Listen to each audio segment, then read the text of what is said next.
Doctor, look. Stand aside, nurse. I'm Dr. Homebrew. Stand clear.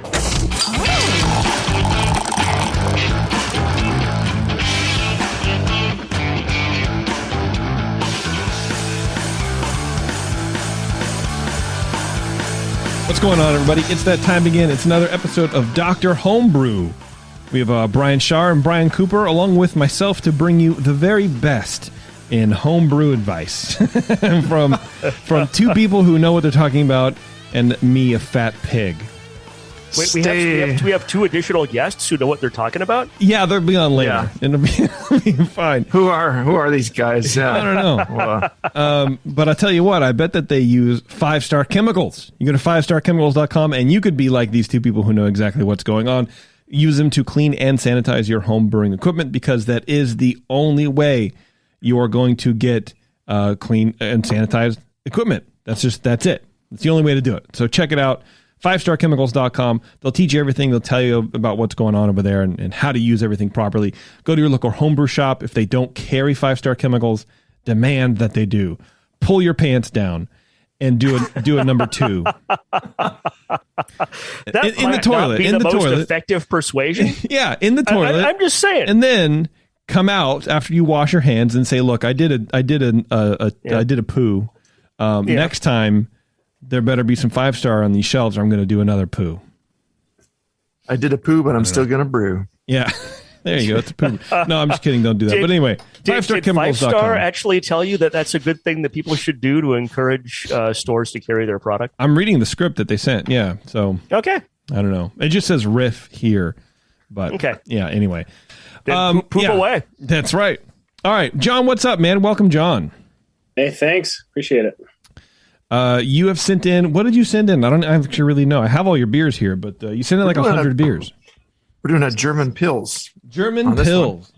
All right. Have you done this before, John? Is this a new to you beer? I've never brewed one. Well, this was my first one. I've rebrewed it like a week ago. Nice. Yeah. Ooh. Without our feedback, huh? Tough. Yes. Wow.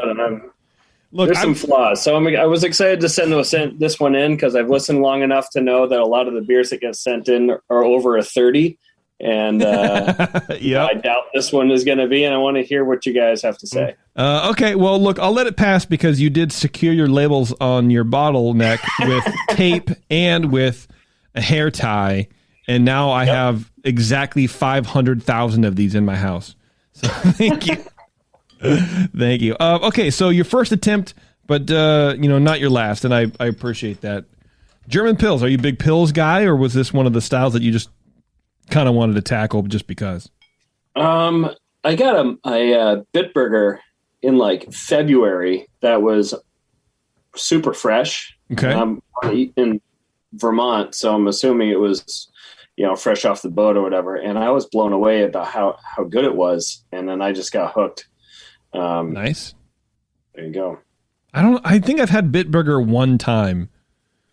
Being on the West Coast, it probably just tasted like, dog's breakfast. It just didn't really kind of like that. Yeah. But I hear it's really good at the source.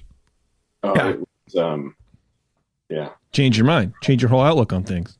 Exactly. All right. Well, that's cool, man. I like that, commercial beer can still do that, especially from an old stalwart like a Bitburger.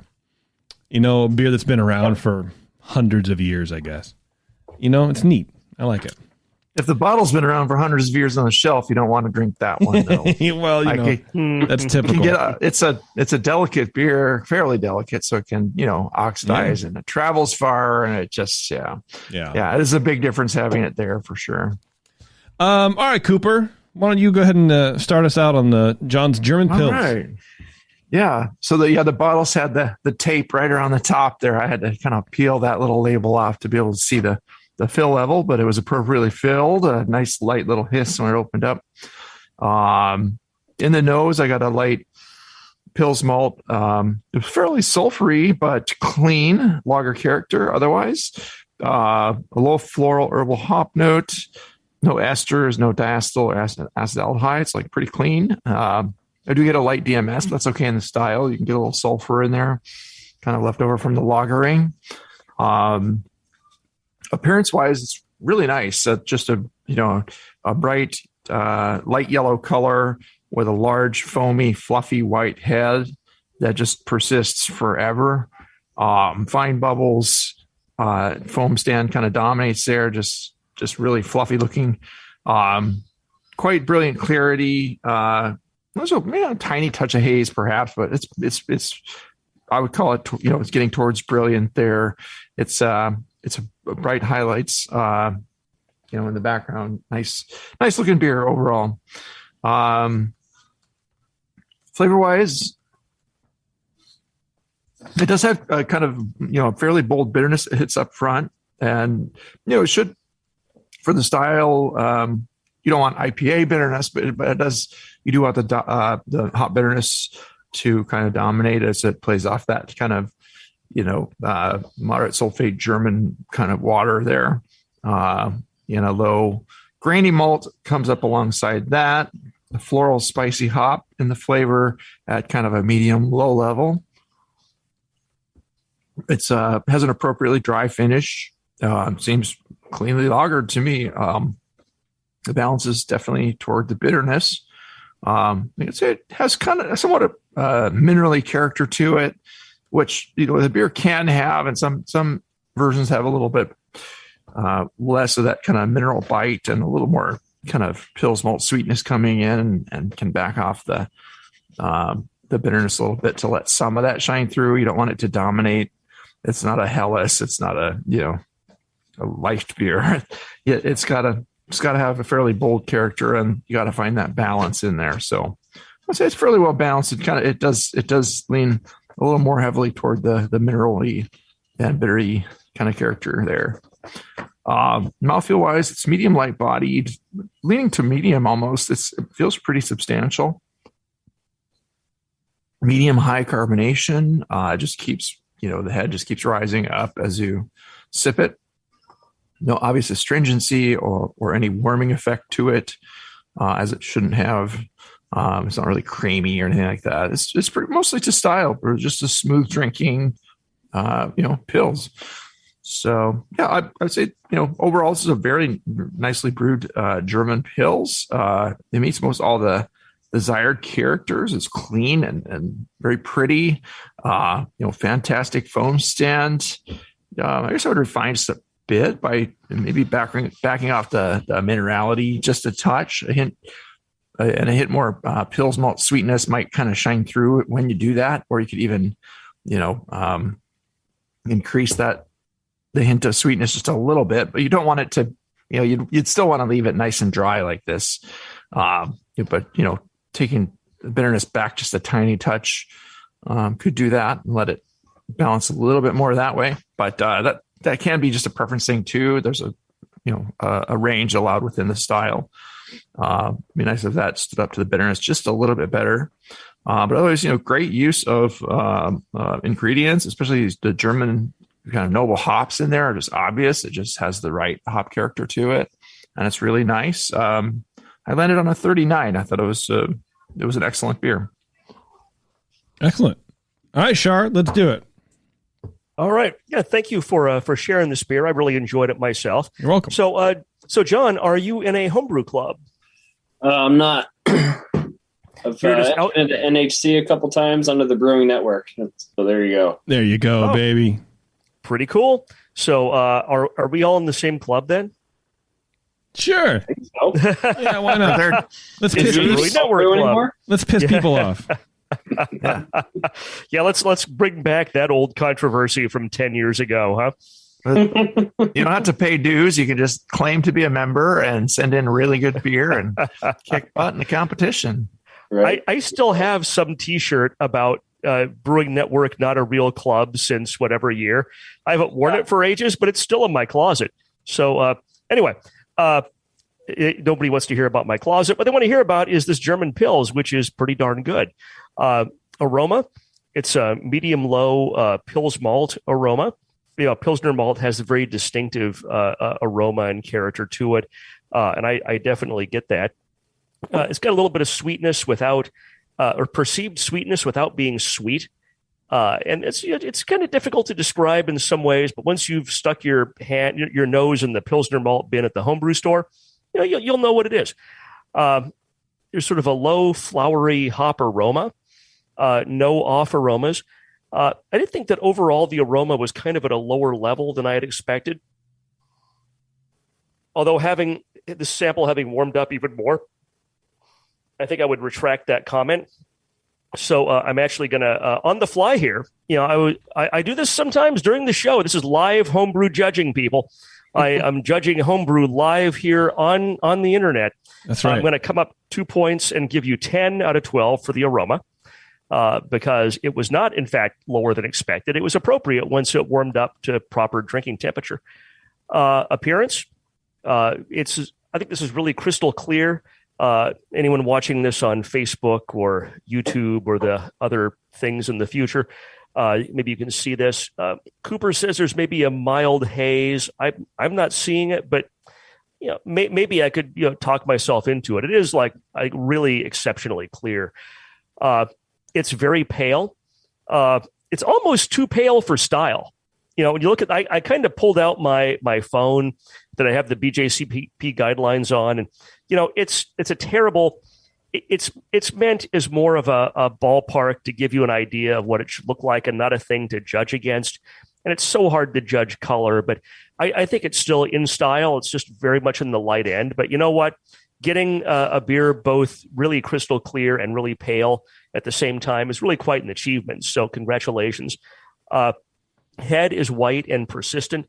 I poured this a long time ago, and when I say persistent, you can still see. It's not huge, but there's bubbles or there's some foam on the edge of that liquid. So 3 out of 3 for appearance.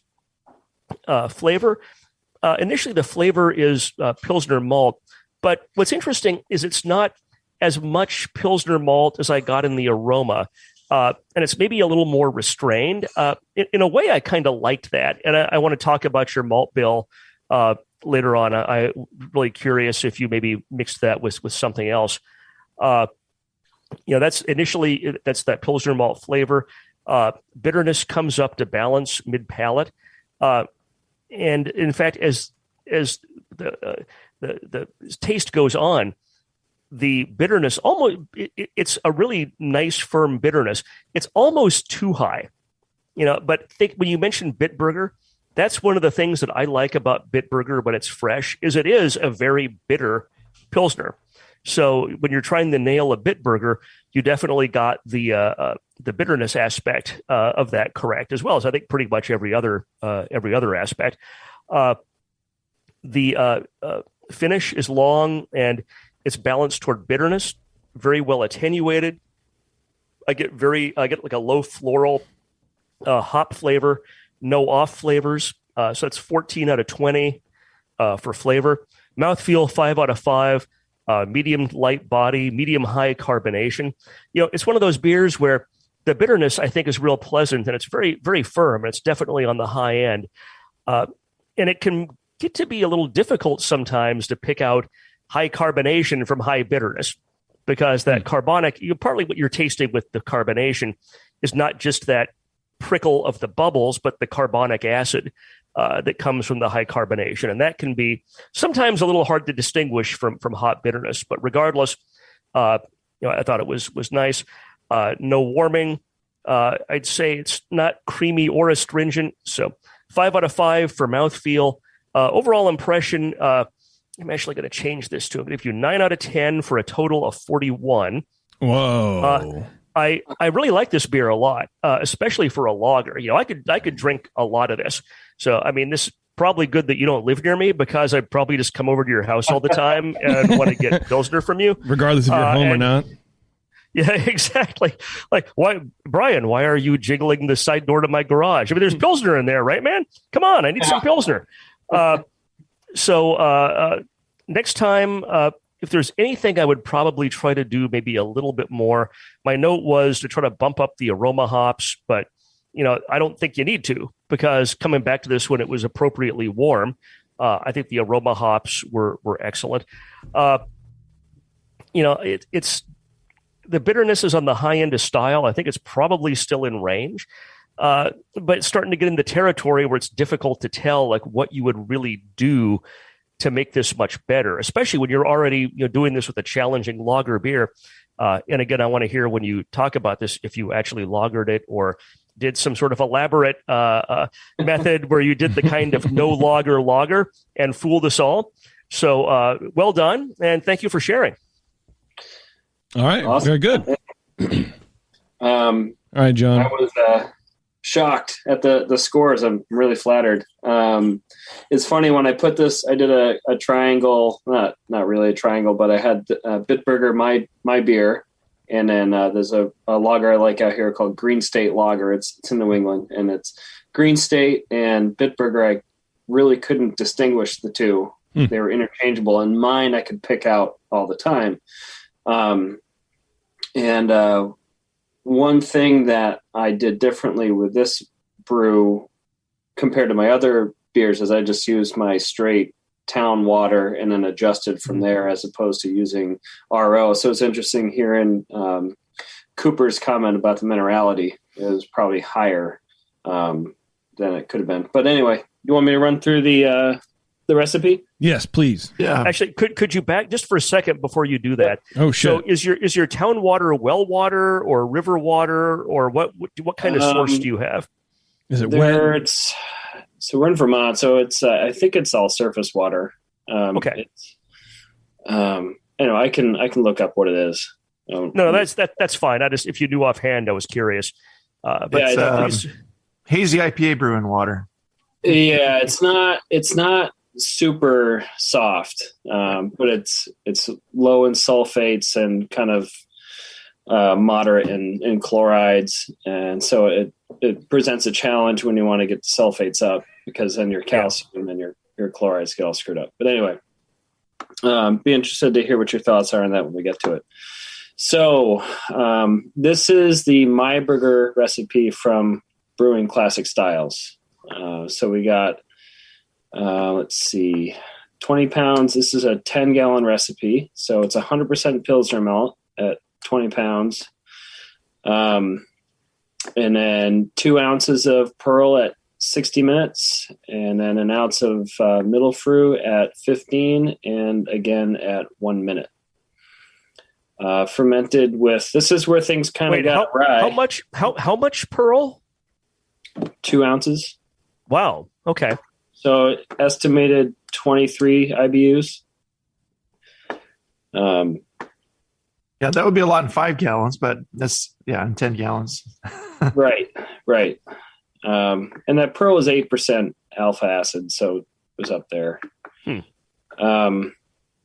So this is where things kind of got screwy, is I only had 2 packets of Saf Lager 3470 for 10 gallons. So I did my best and rehydrated them. But after 36 hours, there was hardly any fermentation happening. Oh, no. And this was at 50 degrees. So I raised it to 53 when I saw that. And then it kicked off like normal after that, but got it up to, I bumped up to 64 at 9 days. And then at day 11, it was still bubbling a little bit, raised it up to 68, at day 12, and then 70 at day 14. I held it there for 5 days, and then I kegged it on day 21 with gelatin. So you kind of inadvertently did that Narcissus/tasty lager method without even intending to do so, just to make sure that your yeast were alive. That's kind of hilarious. Yeah. So this was brewed on September 10th, and I kegged it on the 30th. So we're wow, 2.5 months old. It's fascinating to me that with 2 ounces of Pearl or Perle, I never know how you're supposed to pronounce that. Right. Yeah. Pearl is probably fine. Sure. Why the hell not? We're in America. Pearl. This beer comes across being, I think, firmly bitter. And like I was saying, it's almost, to me, the perception is almost that it was too high. And maybe that's, like what Cooper was thinking about with the kind of alluding to with a comment earlier about the water. is that if you have highly mineral water, I mean, the sulfates in the water will drive an increased perception of hop bitterness typically. Mm-hmm. Yeah, and I was going for that. That's kind of where my taste buds go towards. Is I wanted a little bit of of hop, presence. It's not a hop bite like you get out of some really fresh IPAs around here, but I wanted it to be a bitter beer that was extremely clean and so yeah, it objective achieved. Yeah. Yeah, right. The thing that got me, I used to just use RO or DI water from the grocery store. And then I was talking to a local craft brewer here in town who has the same water I do. And I was like, what do you guys do for your water? And he goes, just a carbon filter. And then, adjust for pH and whatever your profile is after that. So this was my first attempt at it.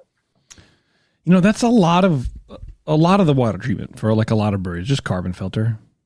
Figure it out. I think it's chloramines out. Yeah, I think it's almost rare that you find a brewery doing RO these days. It's expensive to, yeah. Yeah, well, it's like a giant waste of water too. And waste yeah. I listened to one of Justin's podcasts with Brindleton about IPAs, I guess, and Farms and Walker still uses. Do they water. Really? And that fascinates me because in California, we're like in a perpetual drought. Right. Well, especially in Paso. I mean, anywhere in the Central Coast, they are just, they don't really have any good water sources. So they're constantly trying to minimize and discourage water use. So I wonder if they do something with their RO leavings. I would imagine that, I mean, the way that plant is run and built and designed, and the way that like the company is sort of the same, run and built and designed, I can imagine they're doing some kind of water recycling program and all that kind of stuff. So I don't mean to imply that they're, I didn't think you were, but it's just like typically people in breweries in California, or if they start doing RO when they're real small, typically end up getting forced out of it just because the water bill is too gigantic. Yeah. Yeah. Tasting this beer, I was getting like a very high lemon character. Did you guys get any of that? I mean, I just ate 4 lemons before the show, so maybe that was it. But is it zingy? Not really. I can talk myself into a tiny bit of lemony zip. In a good way, because sometimes it can come across as like a lemon pledge or like a cleaner thing, and that's not what I mean at all. It's like a lemon zest, and I don't know if those hops have that. What's that, John? I think it's a pH thing. I don't know. Yeah. You thought I have COVID. What do you guys think? Can like pearly hops sort of have that, or maybe it's a yeast? What yeast was this again, John? 3470. Yeah, I don't know. Soft lager. Okay. It's the one. Stefan shrimp. Okay. Yeah, I don't know. Just something I picked up, but yeah, it is very good. I do really like it. Do you have any more questions for the judge's Brian at all, John?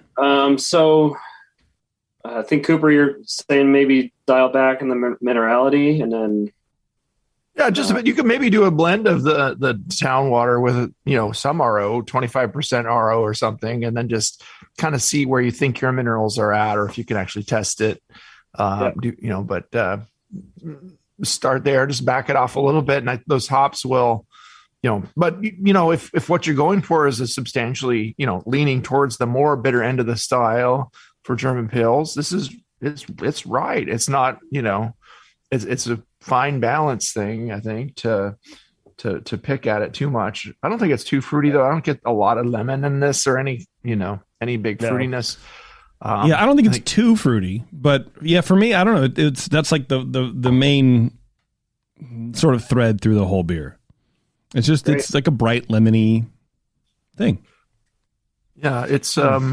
It's crisp. It's nice and dry. So the flavors that are there, they kind of shine for a second, and it pulls back and just dries off, and you're left with that bitterness in the aftertaste, and some nice hop flavors. I like the hop flavor. I think Perla is mostly kind of herbal and floral kind of. It's It's not going to kick out any big, weird, lemony, fruity notes that I know of. So yeah, it's, kind of, like you said, the medium alpha hop, you can get a good amount of bitterness out without using too much plant material.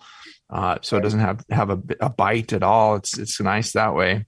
So yeah, just herbaceous and kind of spicy a little bit maybe, but yeah, pleasant. I think the water and maybe backing off the bitterness just a touch if you want to go for a slightly different take on the pills. But if this is what you like and you want to drink, go for it. I mean, that's what we always tell people. Right? Yeah, if you made a beer that you like and you were trying for that, I'm curious about this triangle test though. That seemed like kind of an interesting thing. So you had two store-bought bottles of these, I guess the craft beer one was a local craft beer, right? And those two were more similar. So like the store-bought Bitburger with that one, those were more similar. Do you remember what the differences were?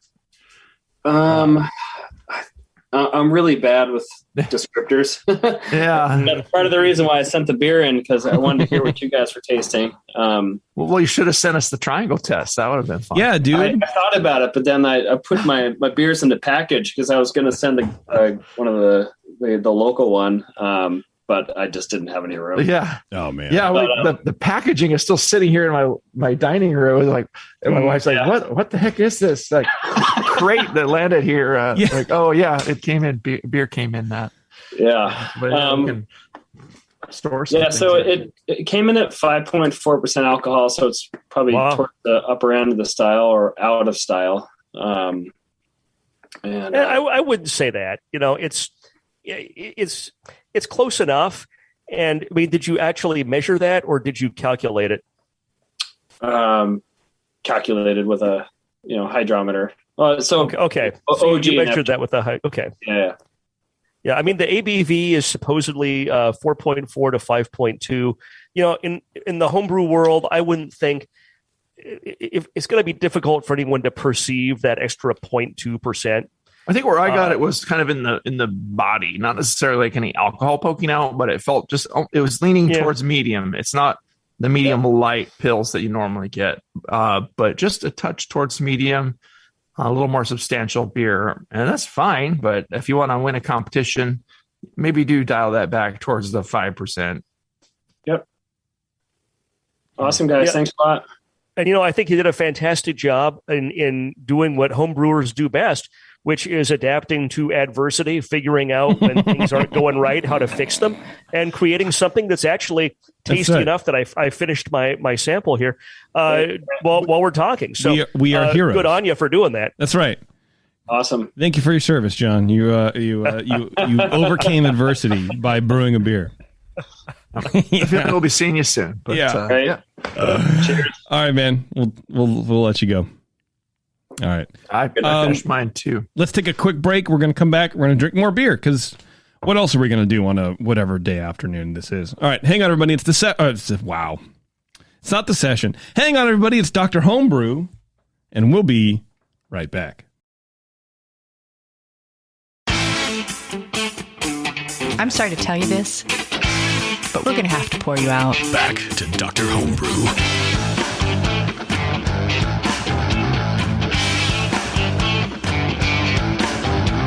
All right, thanks for sticking around, everybody.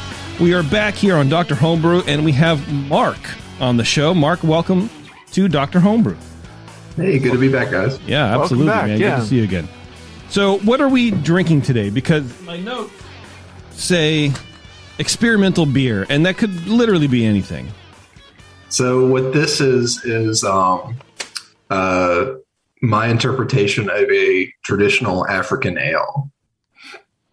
Okay, a traditional African ale. I didn't know. It's probably my own ignorance, but I didn't know that was like a thing. Yeah. Okay, what can you describe the style you're going for a little bit? Give me a little more background on what that means.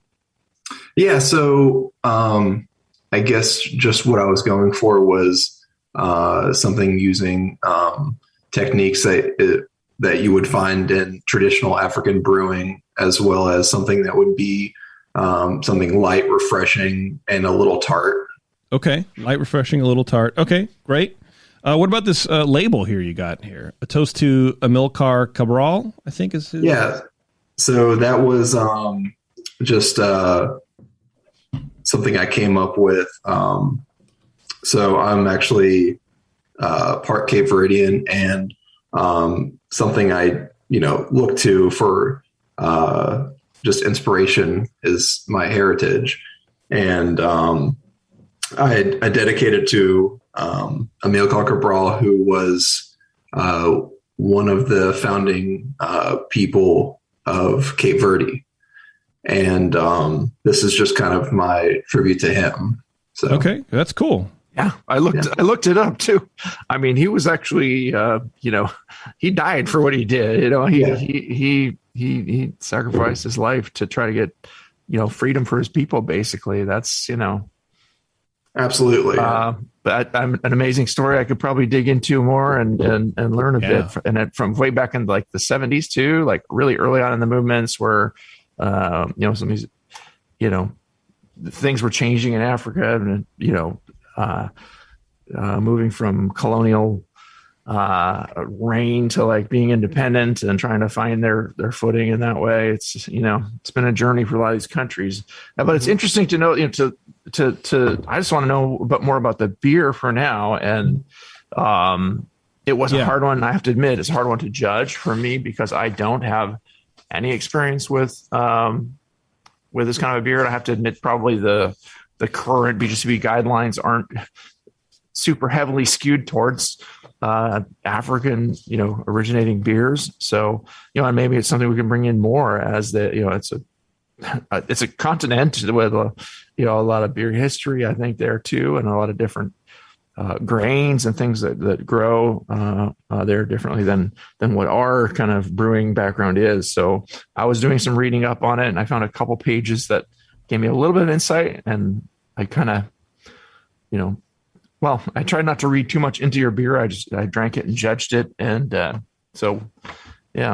see. I want to see what Brian said about it, though. We're going to let Brian go first this time.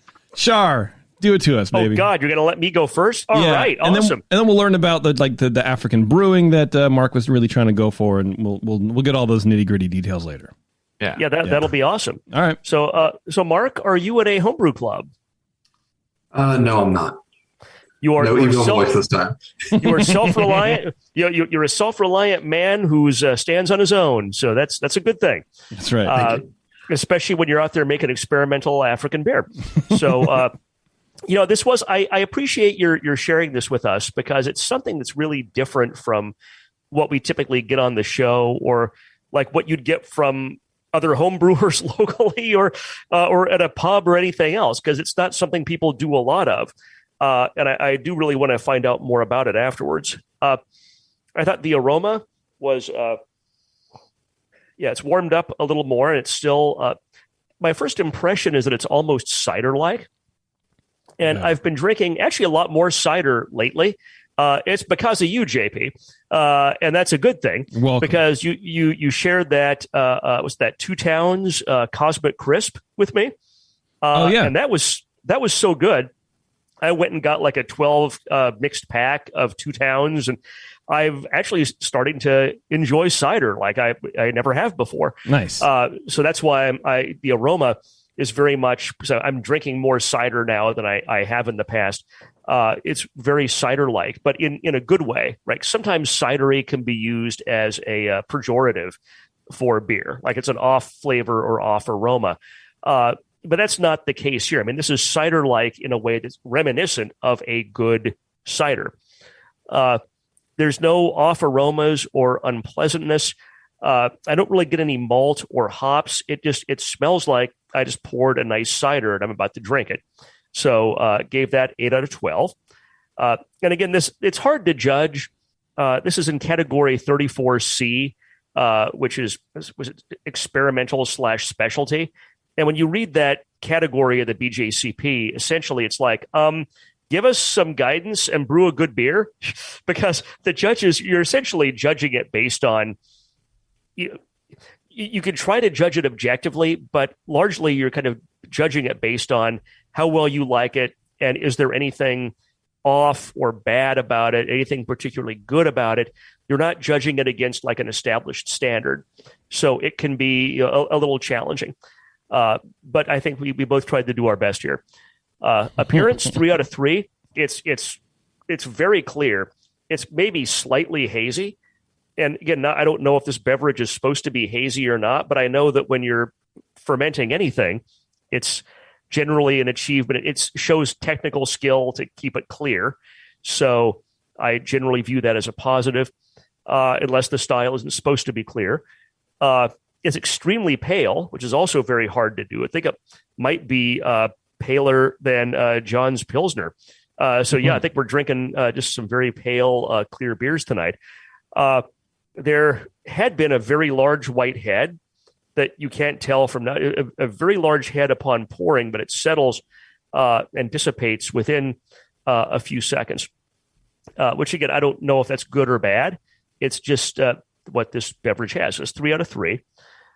Flavor, first sip is cider-like at the very beginning, but then also slightly sour, like lactic sour, like almost like a Berliner Weiss. And I kind of characterize this in the overall impression. This is almost like a cider adopted a Berliner Weiss, and they just kind of hung out together because I think you have like this. It's not intensely sour. I mean, this is not a Cantillon. This is not something that's going to rip your face off. But I get kind of a very gentle lactic out of it that I think actually marries pretty well with the rest of the flavors. It's clearly not an accidental sourness. Well, at least to me, maybe it is accidental. I don't know. But, I mean, usually you can taste when sourness is not intended. And this tastes like this sourness was intended. Get a very low bitterness, which might be sourness, it might be hop. I don't know. But it's a bitterness at a very low level. It's very well attenuated. It's enough so that the finish kind of comes up and then passes through fairly quickly. But it's not what happens sometimes when a beer is or a beverage is so well attenuated. You take a sip, you taste it, and then it just falls off a cliff, and you can't even imagine that you had it 5 seconds ago.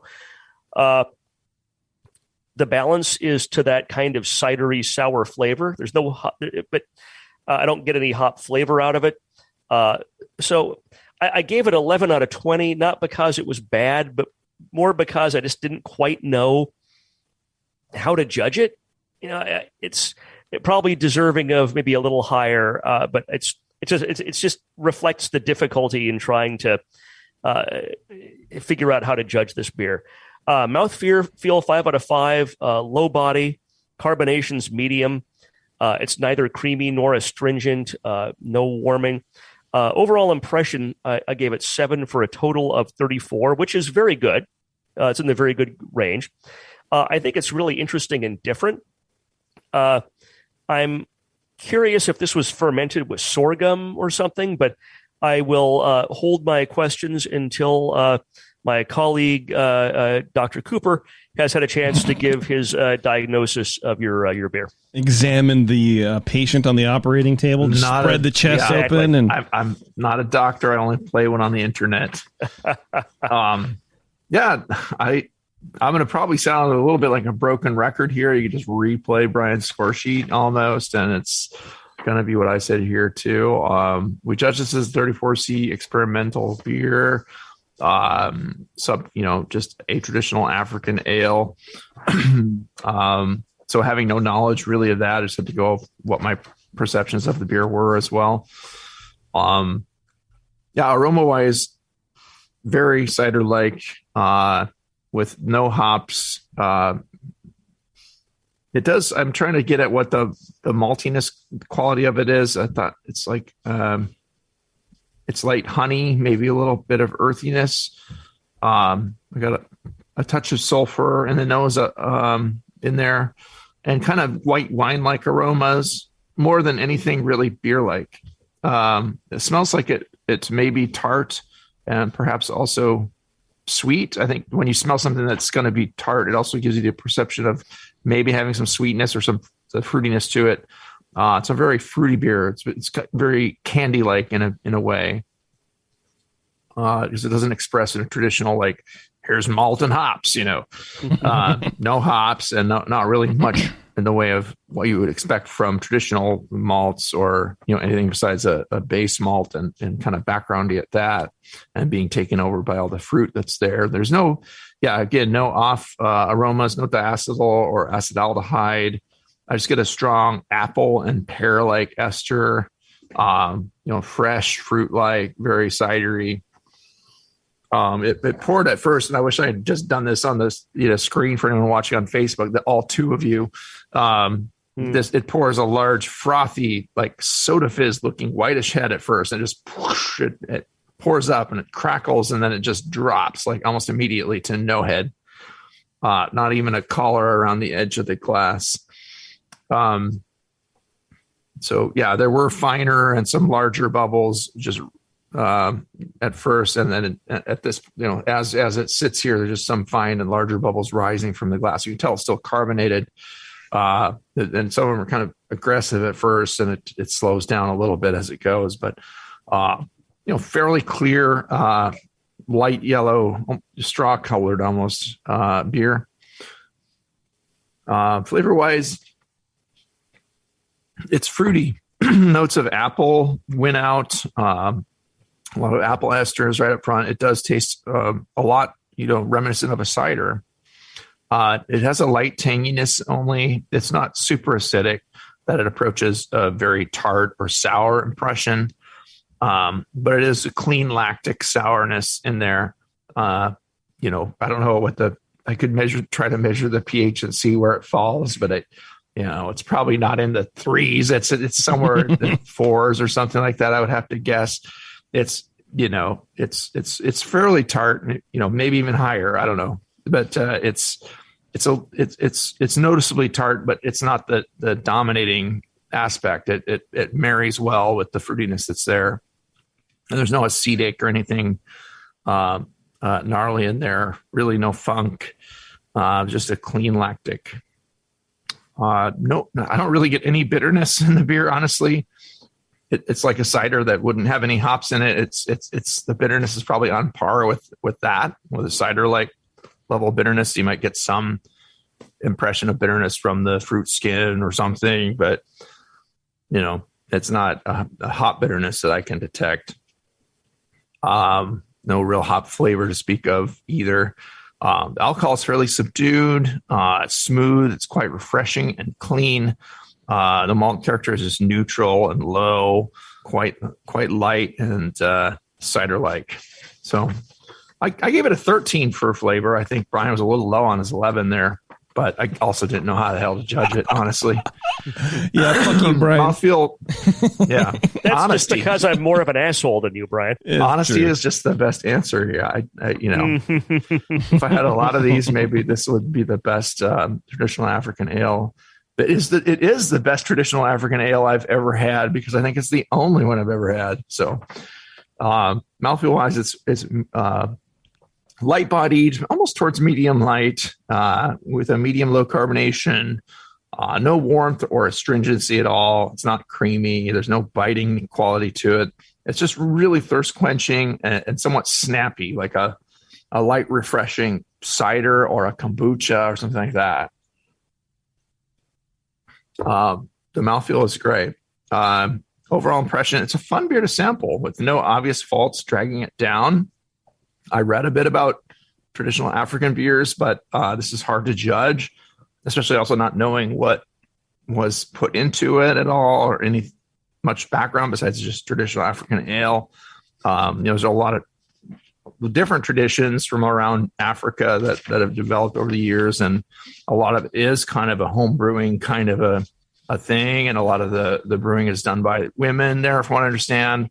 In some regions, there's been a resurgence of it since the pandemic. I was reading it, like that people are searching like mad for how to make this kind of a traditional African ale and just doing it. I saw pictures of people pouring really murky looking things from one container into another, and these pots are just a mash of some kind. Obviously, when I first got it, I'm like, is this going to be a hazy mess? Is it going to be weird looking? It was just like it looks kind of like a light cider. So I don't know, I expected, kind of an oddly grainy malt flavor or something. I haven't had many. If it is a sorghum beer, I'm not sure if it is, but I looked up a little bit of information on that because I haven't judged too many alternative grain beers, honestly. But from what I understand, sorghum does give kind of a fruity and can give a lightly tart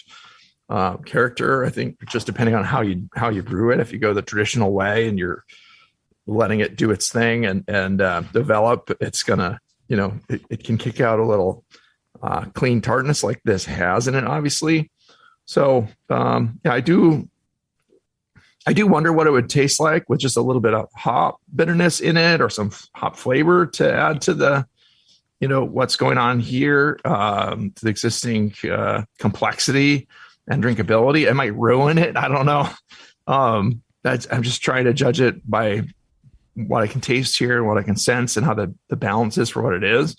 It's kind of hard and a little confusing for me to do a good job of this. So I apologize for that. I wish I could do it better justice, but I think I agree. It's just a very good beer. It's drinkable. I was a little scared of it at first and like not knowing what it was. It's like, what's this going to be? Is it going to be really weird and gnarly? And it was a little odd and interesting, but it wasn't like harsh. It just has a balance that's really drinkable. And I could see it, in a hot climate being something that's really refreshing and nice to drink and well done and kind of home crafted too. So, yeah, I don't know. I'd love to learn a little bit more from you about what you know about these and especially also what you did with your recipe. Is there sorghum? Is the first question. What are the malts? Is there any hops in it? What did you do? Let's figure it out. Mark, what do you think? There's a lot of questions coming at you, man. And I think they're all warranted because it is very weird. Just to throw my 2 cents in, I'm getting a light lemony thing. So going back to John's beer, maybe it is a pH thing. I don't know, but that's the character I'm getting. It is very bright. It's very acidic. It is cider-like, but not like what you were saying, Char, where you mentioned specifically not cider-like as in a flaw. But I think cider in like a tart sort of brightness. And it's the mouth feels a little thin. It is very good. I would like to see some like Huel melon in here or something like that. Just some sort of those bright melony hops in there. I think that could be fun. But Sriracha Ace. Yeah, something like that just to play with a little bit and, you can really tweak it out. But the first part is to get, the traditional beer the right way, and then you can futz with it. So, Mark, go ahead, man. Let us know what you did. What's going on here? Yeah. Just I guess the first question, it sounds like everyone wants to know if there's sorghum in it, and no, there's no sorghum in it. When I was coming up with the recipe, I was just I was trying to think of things that I just already have in the brew cave, and just again with the goal in mind of making something light, refreshing, and a little tart. I came up with a recipe of 6 pounds pale malt, 1 pound torrefied wheat. And then what I did is I had just a modified mash schedule. So I mashed at 130 for an hour and then raised the temperature to 170 for an hour. I used. Was there a reason that you picked 130? Just, I guess, kind of not really, just trial and error. I'm still kind of crafting it, but I was just curious because with the wheat, I'm not sure what temperature the ferulic acid rest is. I didn't get the cloves that's typically intended to amplify. But yeah, there's people have different temperatures that they pick sometimes for different reasons. And sometimes the best reason is just you're screwing around and want to see what would happen. It's more like the high end of like a protein rest and you're not going to get a whole lot of, amylase activity in it. Right at that point, but it very slowly, but it's interesting, maybe to just dry it out as it is. So go ahead though. And then I boiled it for, let's see, actually I don't have that. I believe if my memory serves right, I boiled it for about 30 minutes before adding the hops, and then what I used half an ounce of Mandarina Bavaria hops for 15 minutes. Then I cooled down And what I ended up doing, and JP, you got this, I used lemonade concentrate. All right. I'm a super taster. I tell every motherfucker on this show that I know what I'm. No, I'm kidding. Lemonade concentrate. You are a super taster for lemon, JP. Apparently today. But yeah, I used like those frozen concentrates you can get at the store. I used 5 of those. I think they're 12 ounces or something like that. Just dump that. Dump that. Just keep going, man. We're just laughing because it's crazy. But keep going. You just take 5 of those and you dump them in. Dump them in the fermenter. Cooled the wort down. Put that in the fermenter, and I believe it was 70 degrees, just ambient temperature. I pitched Saison yeast. OG was 1.0, actually half of this time, 1.042. FG 1.002. And then after that, I'm sorry to interrupt, Mark. Which Saison yeast? That's a good question. I don't remember. Sorry. One of the commercially available ones. Got it. Yeah, you finished at 10:02. That's great. Yeah, 10:42 to 10:02. Yeah. Wow. And then I actually transferred that on 5 pounds of peaches. Peach O's. Okay. This is a traditional African ale, right? Peach O's and lemonade concentrate. Oh God! Everyone listening to the podcast should just see Mark's face right now. I wish you could. It's an auditory medium. You can't see I think it. You could but feel it. My God, I feel bad for you not being able to see that. Why the Peachos? Like, why did you? Peaches. Okay. I thought you said peach O's, like the candies, the gummy candy. peach candies. I'm like, what are you doing? But peaches. Okay, got it. All right. I retract my jab. I don't really taste the peach. I get that lemonade concentrate in the context of like the acidity. I don't know. Do you guys taste the peach? I can get the peach because I was talking to Bravery Brewing yesterday on the session, and they had a peach wheat ale. I'll say the same thing here. I don't get like the brightness of the peach or necessarily like a lot of the peach flavor, but it tastes like peach flesh. So it's almost like the peaches need a little more sweetness or something like that. I mean, it's out of peach season, right? Mark, were they frozen peaches? Yes. Okay. I wonder if I believe it was in peach. Actually, I don't remember when peach season is, but they were frozen nonetheless. But I made this about 4 months ago now. Oh, okay. All right. Well, that makes sense too. I can talk myself into a little bit of peach character for this beer. Yeah, I wouldn't have picked it out if he hadn't said it. That's absolutely correct. Agreed. There's no way. With all the sweetness gone, it's there's nothing to play off. It's just the esters and I think peach and apricot are basically the same, just the same esters and just a different fruit. And it's really interesting though. Wow. Yeah, I get mostly apple, and I do get some of that lemon too. But yeah, interesting. Weird. Why would you? Why wouldn't you? Why not? That's a better question. It tastes good. It tastes good, and it's refreshing. So yeah, why not? It's experimental. Yeah. What inspired it, and is that where the African ale come into it here? Does anyone there do anything like this that you've read? Probably not with the peaches, but again, just thinking of what we have available here, like I could have used some of the sorghum, but there's just no way I was gonna. I mean, again, it's my interpretation of a traditional African ale. So right. So you were thinking of the flavors that you wanted, and then you added the things that you wanted to get those flavors. So it was like cheats, different tricks to get the desired result, and like, this is what I'm supposed to get, and here's how I'm going to get it. You didn't like sour it with bugs or got so interesting and so weird. And also just kind of the idea of just using what you have around that's convenient for you. Like maybe people might do in Africa or other places where it's more just like you don't have a homebrew store available to you and you just kind of ferment what you got around. Or in prisons or like, really bad neighborhoods. No, I don't know. It's weird. but it's interesting. It's use what you have at your. I've never tasted anything quite like this. So this was with the saison yeast. Like, it wasn't like a soured beer. It's just the lemonade concentrate and the saison yeast are combining to make it's almost like a well done kettle sour.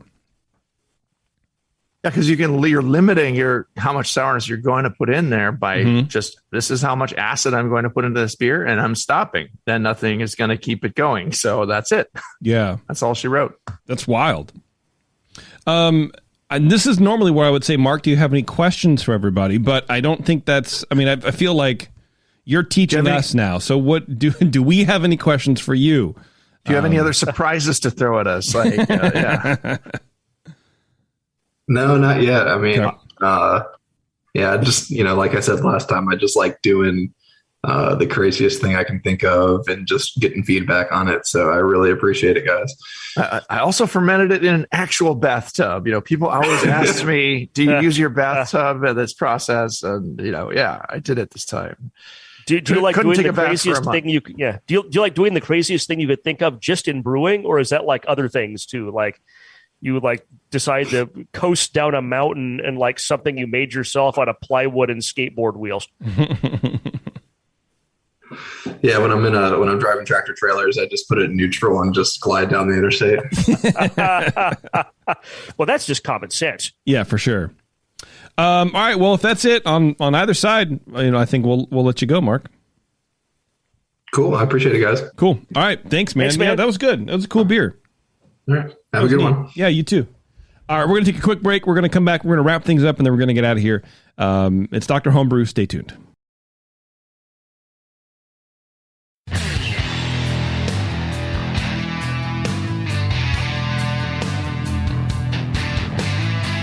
Now, back to the examination.